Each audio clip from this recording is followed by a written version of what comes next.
अमीक जमाई जी, अब आपने तो महाकुंभ को औरंगजेब के साथ जोड़ दिया है कि औरंगजेब ने अच्छा किया था महाकुंभ करके, शायद योगी जी से उतना अच्छा नहीं हुआ। ये तो आपके विचार हैं। अब आप मुझे ये बता दीजिए कि वक्फ के जो बोर्ड है उनके पास भी बहुत सी जमीनें, बहुत से पैसे हैं, वो तो गवर्नमेंट कंट्रोल्ड भी नहीं है। अब मुझे बता दीजिए, अब जो अच्छे काम के लिए डोनेशन उनसे भी मांगनी चाहिए या नहीं कांग्रेस पार्टी को? और क्या ये स्कीमें सेक्युलर होंगी अगर सिर्फ मंदिरों का पैसा उसमें जाएगा? आपको दिक्कत नहीं होगी? नाविका मैम, देखिए, सबसे पहले तो मेरा ये मानना है और हमारी समाजवादी पार्टी का भी ये मानना है कि धर्म के विषय में राज्य को कोई हस्तक्षेप किसी भी तरह से नहीं करना चाहिए। और अगर कोई मंदिर हैं, गुरुद्वारे हैं, मस्जिद हैं, जैन टेम्पल हैं, बुद्धिस्ट टेम्पल हैं, उनकी सोसाइटी को किसी तरह की कोई मदद है सरकार की तरफ से, चाहे वो कोई भी सरकार हो, पूरे तरीके से उसकी मदद करनी चाहिए, उसके लिए आगे आना चाहिए। और लेकिन हम ये देख रहे हैं कि इस देश में धर्म एक कारोबार की तरह से देखा जा रहा है। अभी तक तो हमारे देश में हजारों साल से हम लोग महाकुंभ को ये समझते थे कि हमारे देश की राष्ट्र की सबसे बड़ी सांस्कृतिक धरोहर है, पूरे देश की विरासत है और पूरे देश का है महाकुंभ। लेकिन एक राजा है हमारे उत्तर प्रदेश के, उन्होंने कहा कि महाकुंभ से इतने लाख करोड़ का राज्य को बिजनेस होगा, धंधा होगा, उससे कमाई होगी। आई एम सो सॉरी, हम बहुत सख्ती से इस बात को कहना चाहते हैं, महाकुंभ धंधे का, बिजनेस का अड्डा नहीं है। और आजादी के बाद जब कांग्रेस सरकार में आई, जाहिर सी बात है कई दशक तक कांग्रेस की सरकार थी और कांग्रेस के द्वारा ही महाकुंभ के बजट का जो भी फैसला राज्य की तरफ से किया जाता है, जाहिर सी बात है कि कांग्रेस ने बढ़ के इसमें कदम बढ़ाया होगा। और आज हम देख रहे हैं कि श्री रामचंद्र जी का जब मंदिर बनता है, बड़े बड़े भारतीय जनता पार्टी के विधायकों का नाम आया जमीनों की खरीद फरोख्त पे। हमारे आदरणीय मुख्यमंत्री जी ने तो एक विधायक को पकड़ के डांटा भी था, ये धंधा बंद कर दो तुम जो अयोध्या जी में कर रहे हो। तो हमने देखा कि दलितों की जमीनें छीनी गई, हमने देखा कि बैकवर्ड कम्युनिटी, अरे वक्फ से रेवेन्यू क्यों नहीं ले रहे अमीक भाई? सब शिकायतें वक्फ से समाजवादी पार्टी ने कभी रेवेन्यू लिया में आई हैं। वक्फ से रेवेन्यू क्यों नहीं ले रहे आप? वक्फ का रेवेन्यू शेयर क्यों नहीं ले रहे? अब और आपको चिढ़ है इस बात से कि महाकुंभ से हिंदुओं के व्यापार बढ़ गए, वहां मुसलमानों का भी व्यापार बढ़ा है कहीं। आप मुझे बताइए, क्या अगर हिंदुओं की आमदनी बढ़ गई तो इससे चिढ़ मच रही है? अगर एक टीका लगाने वाले को हर महीने 20,000 30,000 की कमाई हो गई तो आपको चिढ़ मच रही जैसे औरंगजेब को मचती थी हिंदू जब पैसा कमाता था? कांग्रेस अगर कर रही है तो अपने सिस्टम के घोटालेबाजी तो नहीं कर रही। मंदिर जाइए, में डुबकी लगाइए, रायबरेली मंदिर घोटाला, 2 घंटे 2 मिनट सिर्फ प्रयागराज नहीं गए, घोटाले करते और नहीं गए। चंदा लो, धंधा देने वाली पार्टी के आप प्रवक्ता हैं। रायबरेली गए थे राहुल गांधी।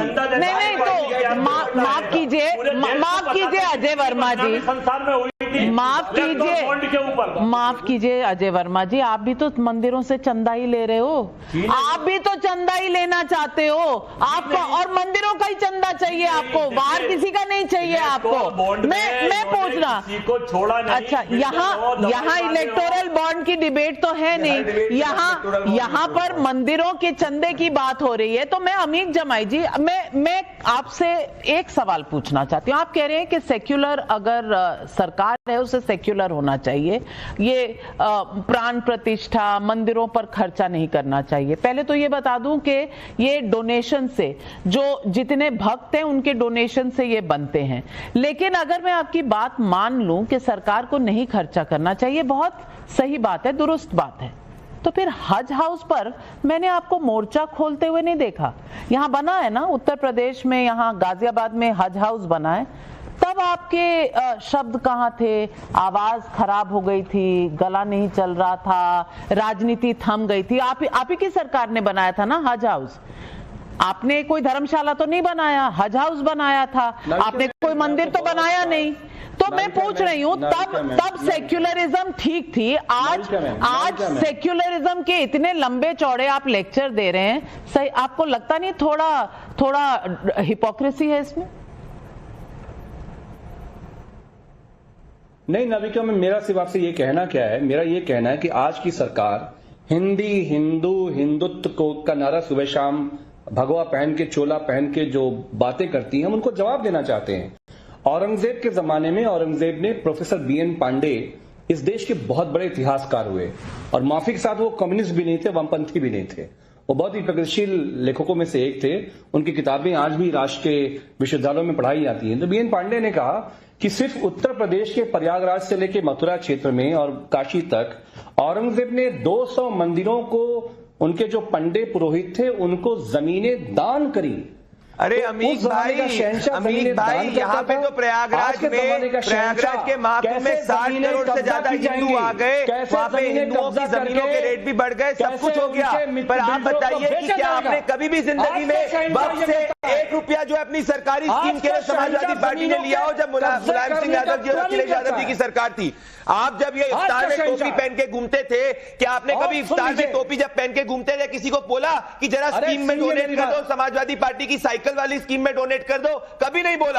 जैसे औरंगजेब मंदिरों को लूटता था, वैसे आप लोग मंदिरों को लूटना चाह रहे हैं। अरे महाराज, नहीं महाराज बताइए ना, ये रही आपकी, मेरी फोटो नहीं है, ये मुलायम सिंह जी की फोटो है, अखिलेश यादव जी की फोटो है, और ये अमर सिंह जी की फोटो है। आज का औरंगजेब, अरे औरंगजेब नाची था तो उसको बोलो, उसके कसीदे क्यों पढ़ते हो? अभी कुछ समय पहले औरंगजेब के कसीदे जाके आपकी स्वरा भास्कर पढ़ रही थी। औरंगजेब है वो मंदिरों की जमीनें कब्जा कैसे की जाए, क्या बात, गुरुद्वारों की जमीन कैसे कब्जा की जाए, आप लोग जमीन जैन मंदिरों की जमीनें कैसे कब्जा की बता दी, जिसमें से पैसा लेने के लिए, हजाऊ से पैसा लेने के लिए, या इफ्तार में पैसा लेने के लिए तो हम बात कर देंगे। ये शहंशाह का, अरे शहंशाह आप हैं, हम सेवक हैं। अरे मैं अंसार रजा साहब मैं आपसे पूछना चाहती हूँ, और शांतनु जी आ रही हूँ आपके पास। अंसार रजा साहब, मुझे कोई दिक्कत नहीं है, भले काम के लिए लोग पैसा दें, इंडिविजुअल लेवल पे दें, सामूहिक तौर पर दें, अच्छी बात है,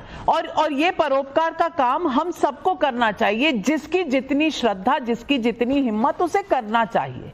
लेकिन ये टेंपल कमिश्नर्स को चिट्ठी लिखना सरकार द्वारा, सरकार का काम है स्कीम चलाना या किसी मंदिर का काम है स्कीम चलाना? पहले तो एक सवाल ये है, और दूसरा सवाल, भाई जब आपको हिंदू धर्म में आस्था नहीं है, आप कहते हो कि धर्म से दूर रहना चाहिए सरकारों को, क्योंकि यही सेक्युलरिज्म है, यही धर्मनिरपेक्षता है, तो फिर जब पैसे चाहिए होते हैं तो फिर मंदिर क्यों याद आते हैं? क्या ये सवाल सही नहीं है?